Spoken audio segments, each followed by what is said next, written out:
kind of excited about this. It's day 9 already of the Secret Spirits Scotch Whisky Advent Calendar 6th edition, and like I said already, day 9.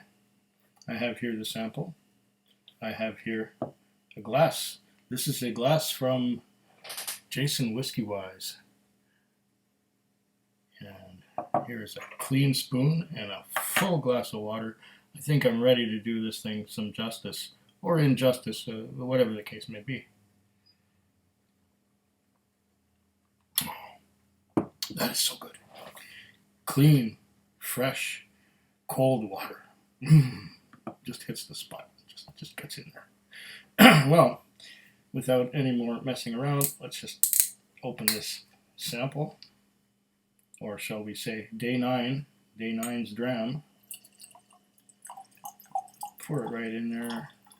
Quig size dram. Put the little bottle sideways so that it all goes to one side, and then I can just dump the rest of it right in here. What have we got so far? Yeah.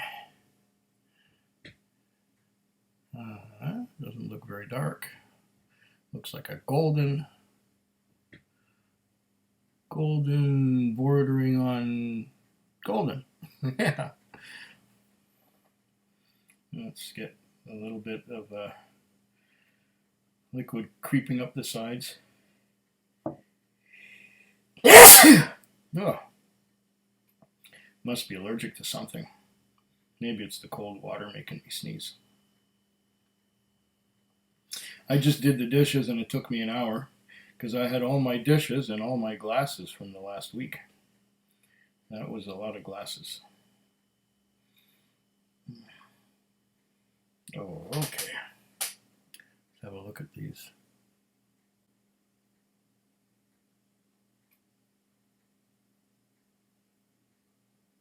Slow to form, and they're getting big. Now they're coming down the glass nice and slow.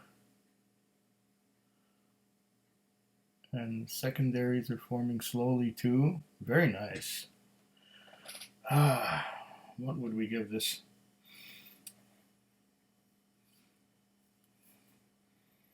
Somewhere around 46, 48, somewhere around there.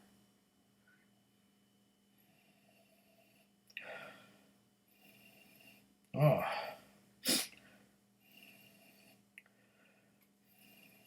I'm getting a beautiful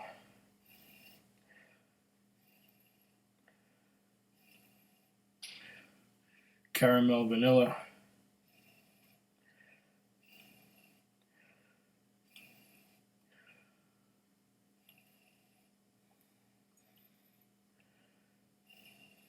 Ex-bourbon kind of nose. Woody, it's quite woody. A little bit malty. More vanilla. A little more malt.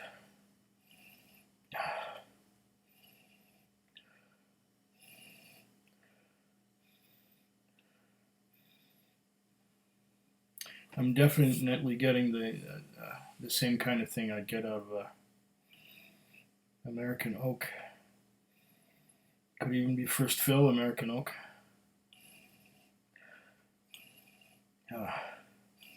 Toffee, caramel, vanilla.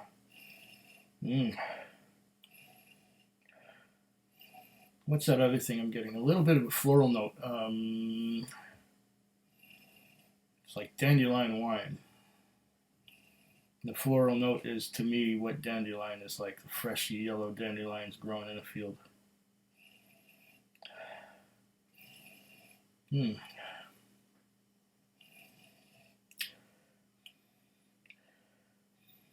That bourbon barrel vanillas, and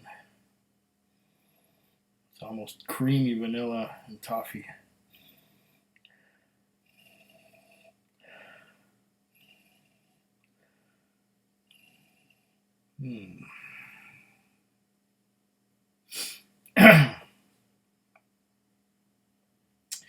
Would I say it's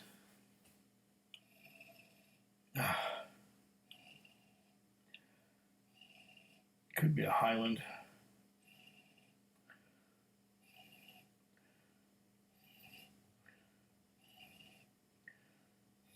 I can't narrow down the distillery.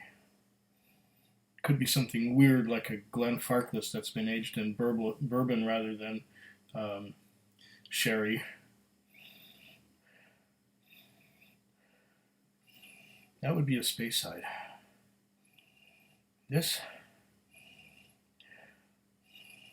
is a gentle dram. It's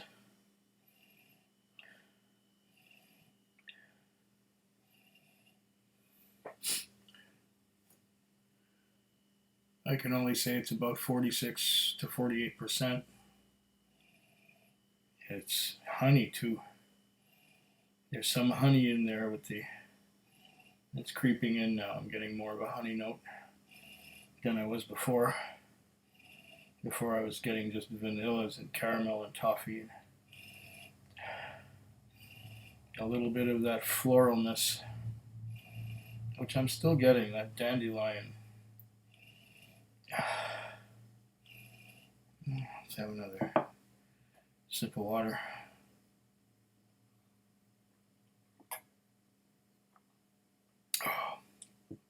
That was more like a gulp, but I think I sweated some out when I was doing the dishes. Oh. Could I narrow down? See, I don't have a 2-minute time limit here. I can take half an hour if I need to.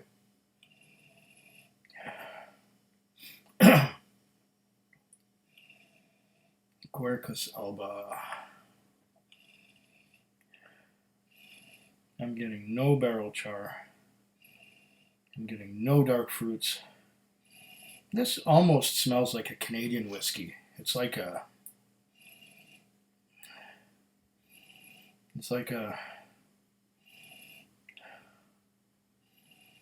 I don't know.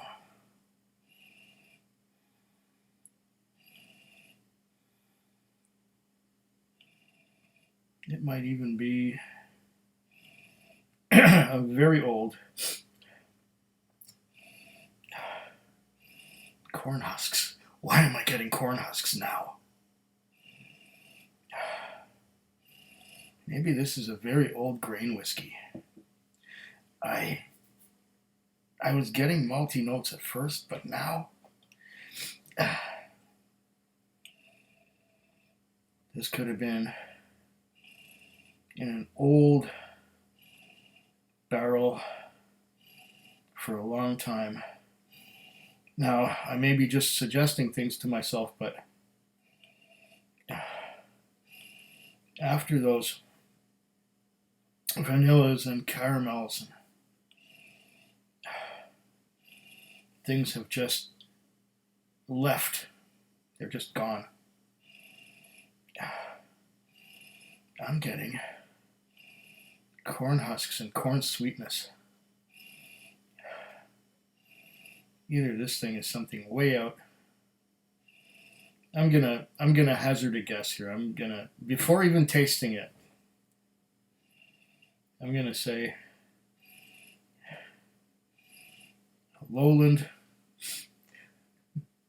grain whiskey, made in a column still. Not a common still, but a column still. Because it's so much like a high corn Canadian whiskey. I'm going to taste it now.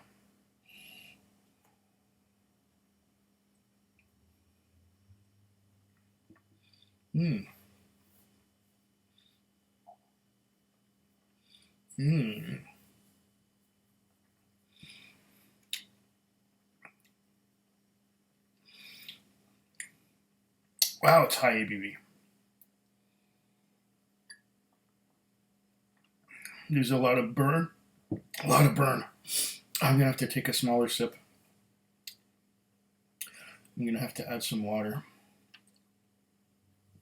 Well, no, I'll take a smaller sip first, but that burns the tongue.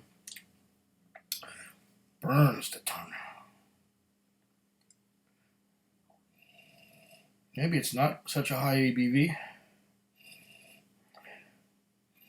Doesn't smell like much on the nose. It just smells like corn husks now.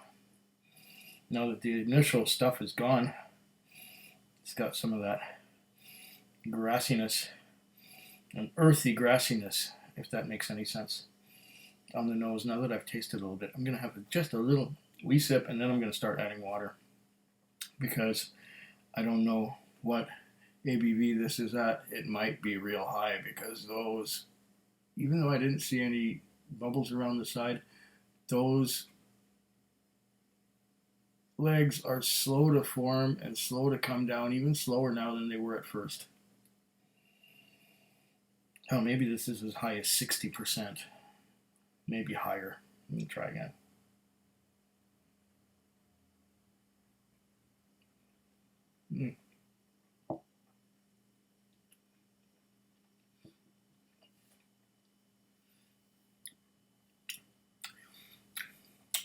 Wee tiny sip mixed with saliva. Wow. It's got that earthy corn husk grassiness on the palate. It's not malty at all. It was malty at first, but when I first nosed it, but that went away. Now it tastes like a grain whiskey. I don't know.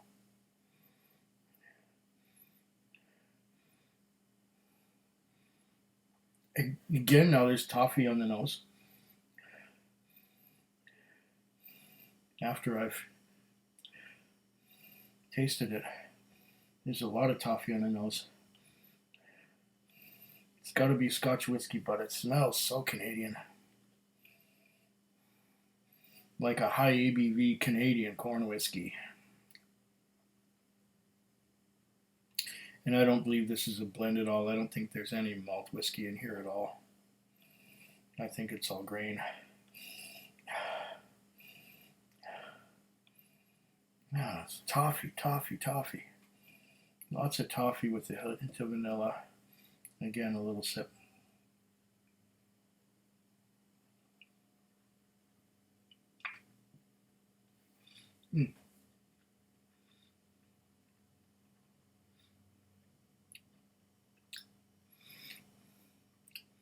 Wow, that is potent. Wow. Yes, this needs water. This definitely needs water. I can't get any subtle nuances out of it at all. It's one of those surprises, eh? Okay, I brought the ABV down a lot. I'm sure of that.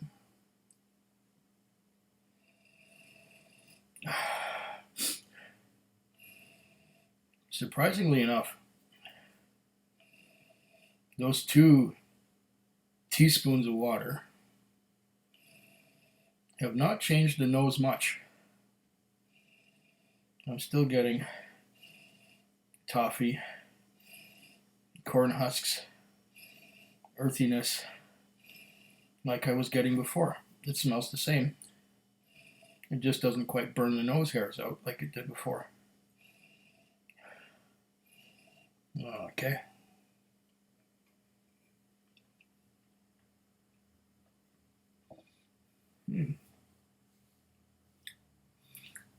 Oh, that's much nicer. That's much more drinkable.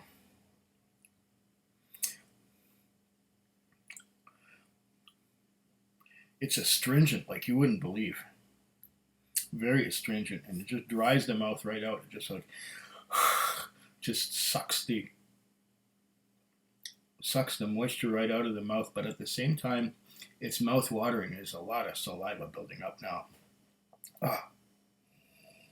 Oh, man. This certainly was a surprise. Once again on the nose, corn husks, earthiness. With the water, the toffee, caramel, vanilla notes are diminished somewhat, quite a bit. but on the palate once again. Mm.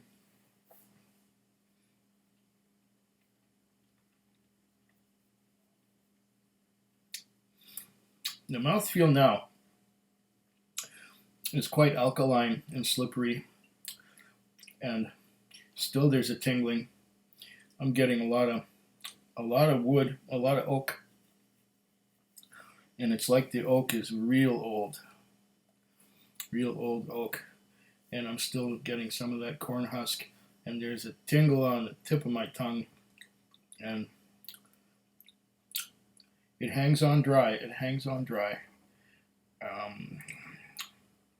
It hangs on a dry finish that fades slowly, very slowly.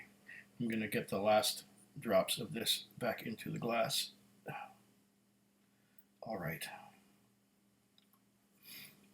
What is it?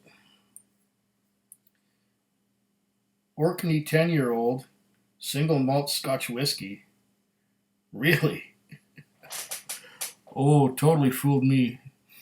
Distilled in 2007, 63% alcohol by volume. Wow. Cask type hogshead. Cask number 1836-0084, 8008A, I think, or is it 84? Region Island. Wow, was I ever off? I wasn't getting any malt in that at all. I was just getting cask type hogshead. What kind of hogshead? Was it a bourbon hogshead? I'd be sure. It doesn't say sherry hogshead, so I'm guessing it was a bourbon hogshead and a really old bourbon hogshead that's been reused and reused and reused. Well, maybe not so old, because it was giving me some of those vanillas and some of those 10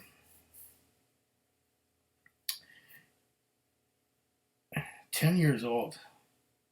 This one really fooled me. I was sure it was a grain.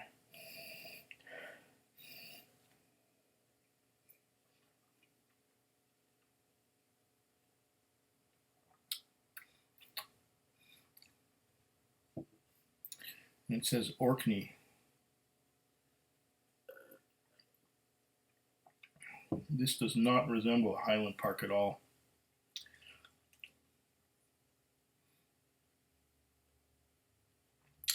It's 63%. I've never had a Highland Park at 63%. Wow. Let's add a little more water in. See if I can get any of that Highland Park out of there. Well, Orkney could also be from Scapa. And I've only had one or two Scapas, and I think the highest ABV I got in the Scapa was like 80, like 43, and that was like 15 years ago when I wasn't so much into whiskey. The other Scapa that I had was more recently. It was the Skirin, and that's bottled at 40%. That is if this is a Scapa.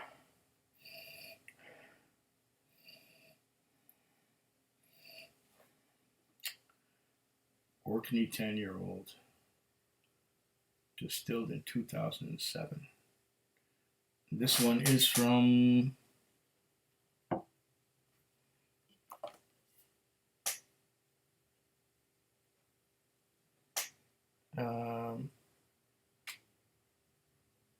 Claxton's.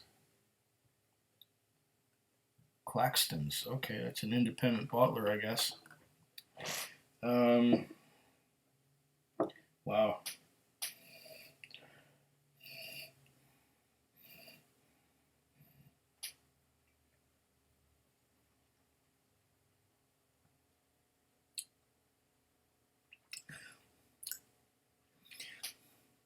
Now that I've added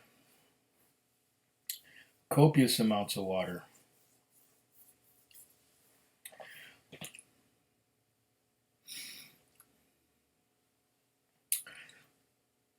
there's a lot of bitterness left over. The bitterness is possibly from the old wood that was used in the hogshead, and I'm guessing it was an ex-bourbon barrel wood that was made into a hogshead and used a few times. This is hot. This has a lot of heat, even with a lot of water in it. I'm the bitterness could be, now I'm only speculating, if it's Highland Park, the bitterness could in part be from some of that Orkney peat that they use. There might be a little bit of peat in there, but mostly I'm getting bitterness more than peat. And the bitterness, I think, could be coming from the hogshead. It could be a combination of the hogshead bitterness and the peat making for the bitterness that I'm getting now. This one, I would have liked it more if there was more caramel and vanilla and those kind of notes, and less of this bitterness. And it doesn't really need that high ABV. The high ABV is just hot and mean.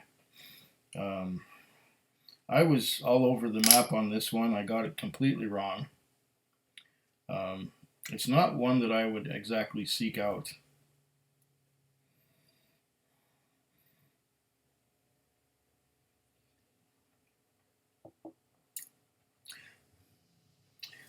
Yeah. Now I get bitterness and a cotton candy and bitterness. I don't know. I'm gonna have to have another glass of water to deal with this one. Yeah, what a surprise. I was sure it was something completely other than what it is. Well, as they say, slanchava. Foodquig. Foodquig. Foodquig. Foodquig. Foodquig. Yeah.